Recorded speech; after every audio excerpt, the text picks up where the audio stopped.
Hi, welcome. This is Nira Berry, your host of Happy and Healthy and Happiness Coach. And today we're going to explore all the wonderful things that make you feel happy and healthy.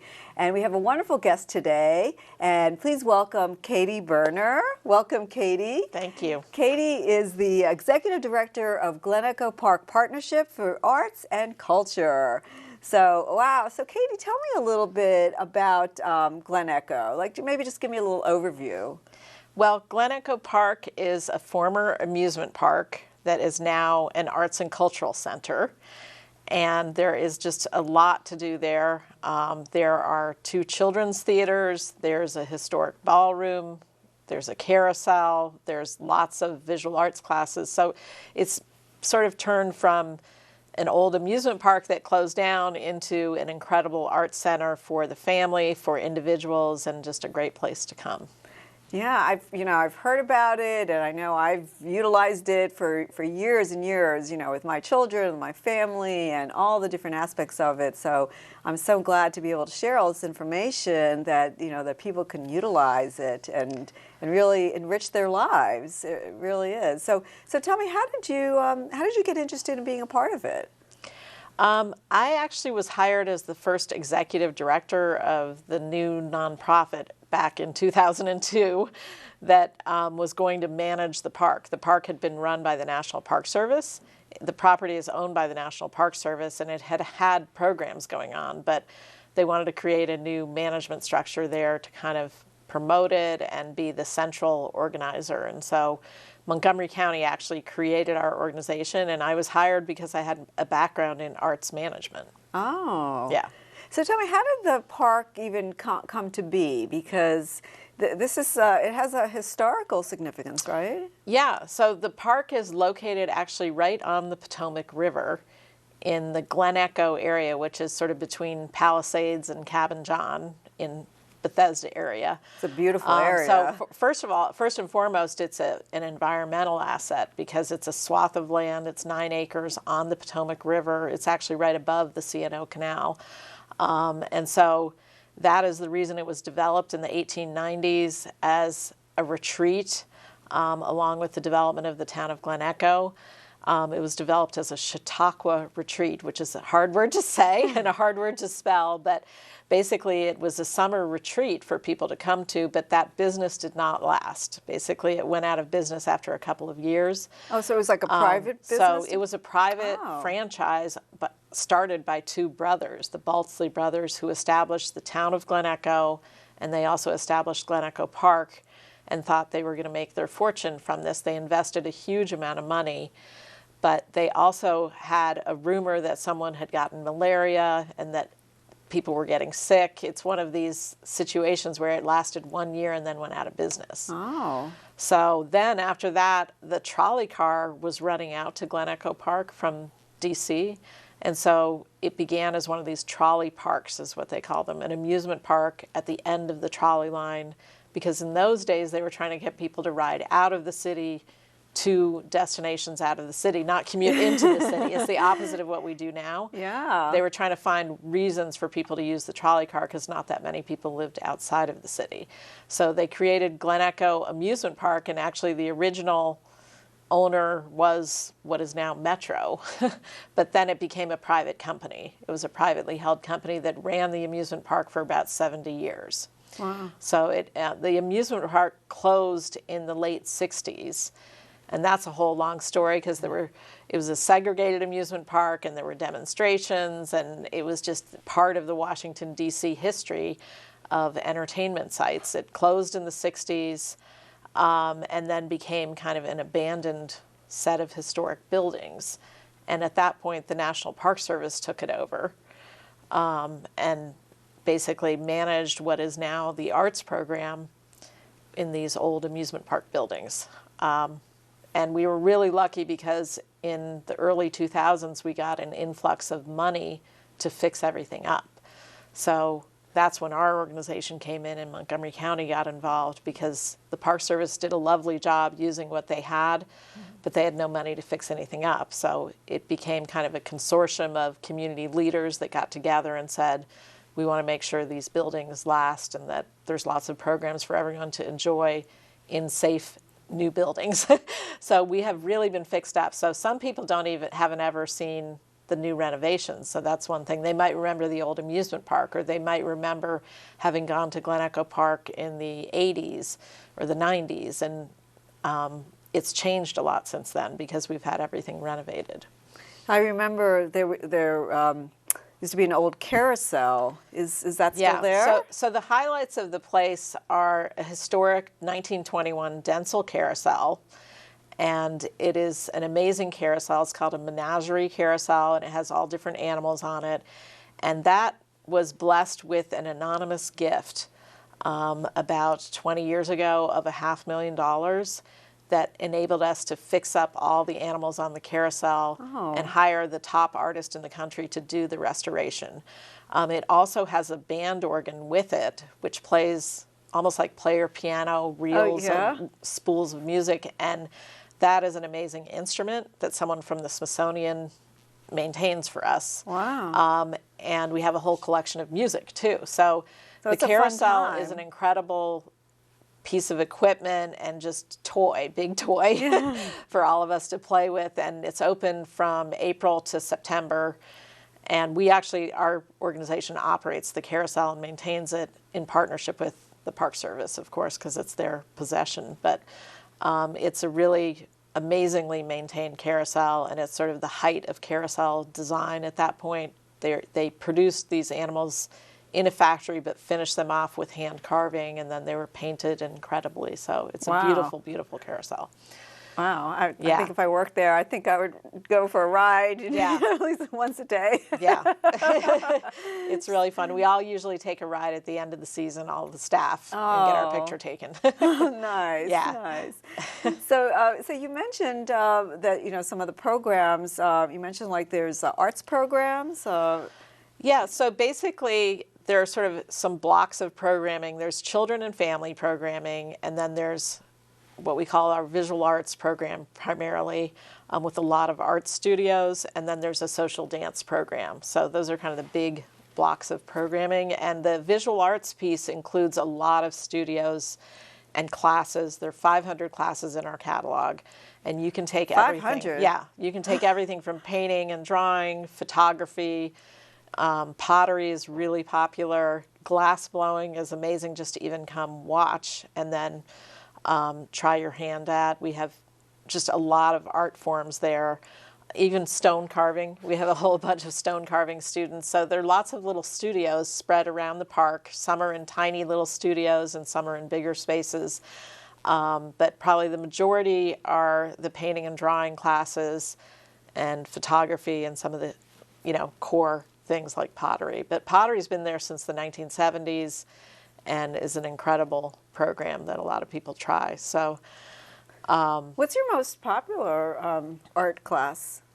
Probably some of our painting classes, and then people will sign up. What they almost do it like a gym membership. They, can keep going with it. They might take the intro, then they'll keep going, and they go through the levels. But they also kind of re-sign up because they really enjoy the instructors. So. Walt Bartman is the head of our painting and drawing program in the Yellow Barn studio, and he used to teach at Walt Whitman High School for 30 years. He has a huge following of people, and so his classes are very, very full. Another painter, Jordan Bruns, has a studio. He's in residence at Glen Echo Park, and he's got a huge following of people. Our pottery classes are really popular. They fill up. People line up for them on registration day. They do both hand building, which is just piecing things together, and then they also use wheels. So it's all really popular, and frankly, people re-register and re-register, so it's great to get in with these crowds of people who are friends, and they're also pursuing their passion, and it's just a really fun social environment, too. Yeah, and I know that the instructors there are very high level. But is there a prerequisite to start with any of the classes, or can you just be a dumb beginner? You can be a dumb beginner, and I would say everything at Glen Echo Park is structured so the total novice can come in, but someone who's more experienced can also come in and enjoy themselves, and then they also can become one of the instructors. We've had that happen. The instructors are really high level and they're very experienced, but some people really work at their craft. They're learning the craft and get to a super high level. But Glen Echo Park, our approach to programming is that we are covering all of the levels, that every beginner will feel comfortable, but somebody who's really experienced will also get a lot out of it. Wow. And some of that is by bringing in outside artists too. We bring them in for lectures and demos, and so people can really learn new techniques. They go on trips to Italy and study techniques, or they might go to Cuba, or, you know, so they also travel together as groups. Well, that sounds really amazing, and I want to hear more about that. Yeah. We're going to just take a short break, and when we come back, we're going to learn more about all the different amazing programs that are available to us in our local area, and so be right back. So stay tuned. Maybe you can make retirement happen. After all, you made this vacation happen. Double points with every purchase? Cleverly merging promotions. Love it. Cross-referencing travel sites. And booking all your flights with those... Vouchers. I got us bumped. They were like, oh. But now they're like... Aloha. You aced this vacation. Now get the tips you need to get on track at aceyourretirement.org. Hi, welcome back. I'm Nira Berry, your host of Happy and Healthy, and we're speaking with our guest today about all the fun stuff you can do at Glen Echo. So let's continue, Katey. We were speaking about maybe some of like the social component of Glen Echo, being part of that. Yeah, I mean, one of the really fun parts of Glen Echo Park is that people meet new friends around whatever is their passion. So, for instance, the pottery folks tend to go to class and go have lunch together and go to exhibits together and do a lot of planned things, outings and so forth. So it's a way to plug into a new social community through your interest. Our great, photography group meets Sunday mornings to look at each other's photographs and have coffee together. They call it Coffee and Critique. So each of the different areas, I know that people are getting together even outside of class, which is really fun. That's wonderful, because our lives get so digitally oriented, and it's so nice to be able to come together and actually, maybe find a community just within your interests like that. That's wonderful. Yeah, it's sort of both following your passion and being social, and even social. There's a lot of socializing at the dances too. We have dances in the Spanish ballroom and in our pavilion and other spaces in the park. All kinds of dance forms, and such as what? We have swing dance. We have something called contra dancing on Friday night. Contra dancing is almost like a square dance. It's in lines, but people like that because you meet a lot of people. You go through the line. Is it mostly like single people, or is it for everybody? It's for everybody. Yeah. It even has younger people. It has older people. It has single people. People come with spouses or partners. But every single dance has live music, so there's a great band to listen to, and it starts with a free lesson. So all the beginners can come and just try something out. And it's all ages? And it's all ages. So who's your typical dance, social dance person that comes? It really varies on the dance form. Yeah. I mean, we got tango people and salsa people. We've got swing dance. We've got waltzers, contra dance. But wow. The contra dance is the easiest to plug into, maybe as a starter, because they have a caller who tells you what to do. So all of those dances, once you start coming on a regular basis, you get to know people, and that's a real social community too. We also offer lessons, so you can sign up for lessons. Swing dancing, you might feel like you can try the free lesson that's there, but you might want some more lessons, and we also offer that too, so you meet people in the class. Wonderful. Yeah. Wonderful. And this is ongoing all year long? Yes, this goes all year long. So there's never a time when we have a break in our dance program. So, and I know you also have like theaters that for different ages, or is like, I think you have children's theater as well. Yes, yeah. So we have some general activities for families, and those include festivals, and also there's 2 children theaters There's the puppet theater and the adventure theater, which is live theater for children. So families come out in droves for both of those things, and also to lots of our free festivals. Yeah. So all the classes at Glen Echo, there's a fee for them. Is that right? Yeah. So we also try to offer free things like open houses, and we do festivals that are free. We have free concerts that people can come to all summer long. And what type of concerts? So it's every kind of music. It's just everything from blues and jazz and Irish music, and just we cover the whole gamut. Do families come out to that? And families come out to that, or single people come out to that. Are they the evenings? Or they're in the evenings, Thursday evenings all summer long. Oh. So that's a really fun thing to do, and you can combine that with picnicking. We have a cafe there and a picnic grove, and so it's a really nice place to come for an outing. Wow. And so what are the other programs that you have there? I know you said like all the arts, and there's dancing. We also have environmental programs and history programs, because we're a national park site owned by the National Park Service, and it's a historic site with the history of the amusement park and the Chautauqua. So the park rangers will give tours and talk about also the desegregation of Glen Echo Park is a great civil rights story. Then we also have environmental programs that the Park Service arranges, and we have an aquarium, believe it or not. We've got something called the Glen Echo Park Aquarium. I've never heard of that. And it's actually relatively new. It's been around for about 3 or 4 years.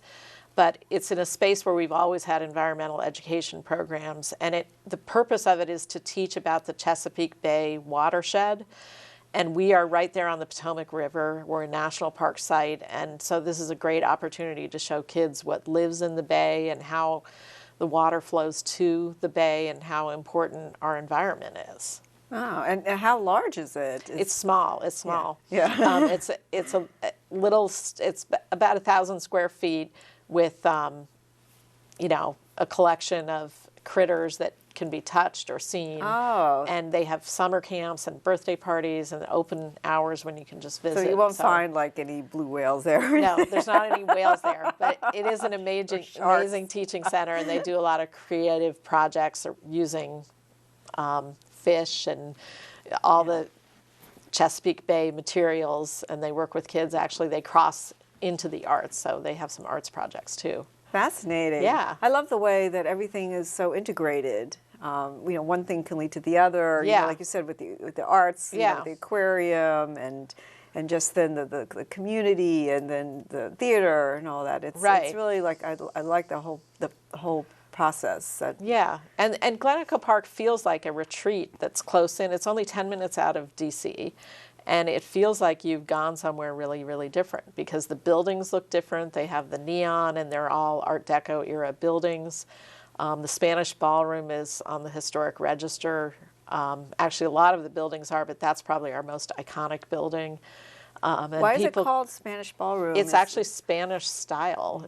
You'll see clay tiles, and there's stucco, and it has that Spanish style that was built in the 30s. It was the 1930s when people felt that looking foreign and exotic was really exciting. So that's about the same time the AFI Theater was built, which had this whole ship theme to it. And we actually have some of the ship theme around the park too, with some portholes. And I love that. Yeah, the Art Deco look. So the Art Deco Society of Washington, D.C. has done tours, and we've partnered with them just on the buildings themselves. It's kind of fun just to walk around. Yeah. And what are the hours? Actually, does it start really early? It's open pretty much all the time. I guess we close from about 1 in the morning until 8 in the morning, but we're open every day, 7 days a week, with all different activities. Now, you either need to plan your activities and look up what you're doing, or you can plan to drop by on the weekends we have exhibition spaces, galleries that you can drop by. We also, on Fridays, once a month, we will do an art walk where people can do a studio tour and see everything at the park. Is that the exhibition is of all the students' work that's actually, no. We have 3 galleries that the partnership runs, and then all of the art studios have their own galleries. So we have a combination of student work and then invited artists. So it's actually a combination of things. Sometimes it will be an instructor, but sometimes it's not someone from Glen Echo Park. It's a renowned artist who's applied to have a show, or we've invited to have a show. Probably one of the most famous artists who came out of Glen Echo Park, we did a show of his work, is Jim Sanborn. And he was a metal sculptor who worked in what used to be the pool there, but it was empty now.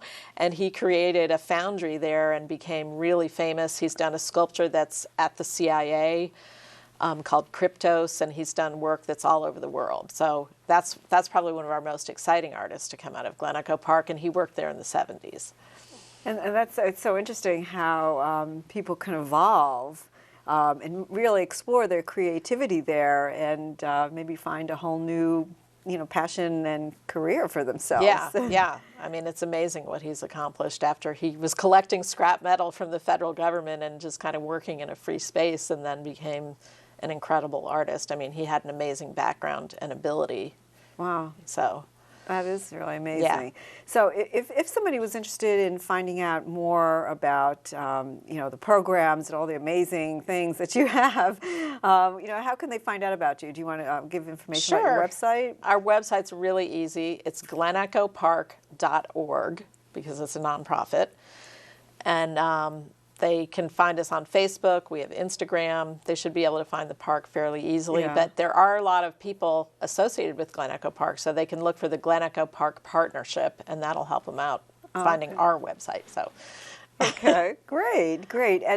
And let me just ask you, is since everything's right there at your doorstep, is there like one class or one program that you enjoy, you partake in the most? Well, I've tried a lot of the dances, and I can't say I've ever gotten really good, but I really like the swing dances. There's a live band. It's supposedly the best dance floor on the East Coast. It's world famous. So I really enjoyed going to the dances myself.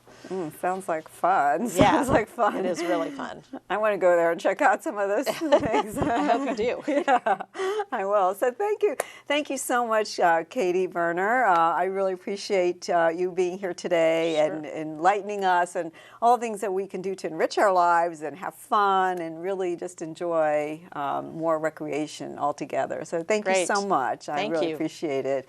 And thank you for watching Happy and Healthy.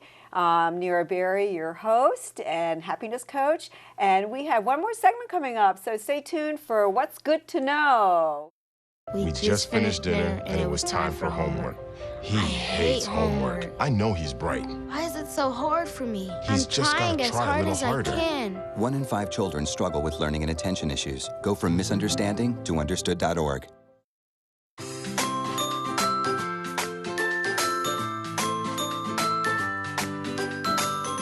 Hi, welcome. I'm Nira Berry, the happiness coach and your host of Happy and Healthy. And now it's time for What's Good to Know. And what's good to know is being able to communicate really well and giving you greater success at work and at home and feeling happier as a result of it. And this is part of my Success at Work and Life series. And really, one of the best and most important skills to have in communication is listening. Listening is really the foundation of all communication, and it's really the number one key important ingredient in communication. And when we speak, we're actually speaking using words, but we're actually also paying attention to what the other person is doing and saying, and that's giving us the important parts of listening, which is learning and gaining information, enjoying, and understanding. And actually listening is really important to be able to comprehend what the other person is saying. Studies have shown that, let's say somebody's speaking for 10 minutes, that you may only understand 50% of what they're saying. They say that you only gain 25 to 50%, so actually maybe even less than 50%. And that's not really great, because especially when you're at work or trying to have a good relationship, you want to make sure you understand what the person is saying, of course.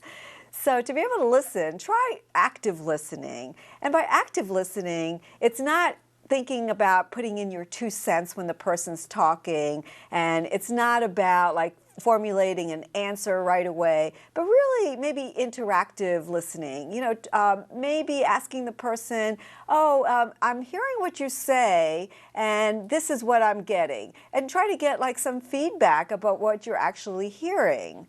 So try to listen and let me know how that works out for you if you feel like any improvement in your understanding and enjoyment of other people. So you can always contact me, Nira, the Happiness Coach, at happyandhealthy@mmctv.org. And thank you so much for watching. I'm Nira Berry, your host of Happy and Healthy. And have a happy week.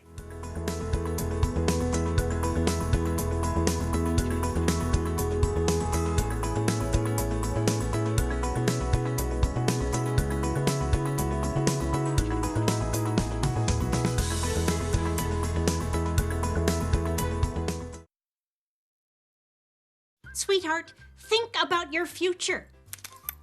Jeff over there did, and just look at him. He saved up, bought a house, he's got a beautiful wife, they even had a fancy pants destination wedding, and oh, they had a baby! Ah! Smart and handsome, ooh la la. Now, I've been saving these frames for pictures of my future grandbabies for years, and the shopping sprees on organic clothing and telephone cases is not helping you save for a family. Oh, gracious! Look at that! He's a model! Oh. I bet you he's putting all that money right into a 401k or his baby's college fund. And his teeth are so straight. See how good saving can look at feedthepig.org. Feed the pig.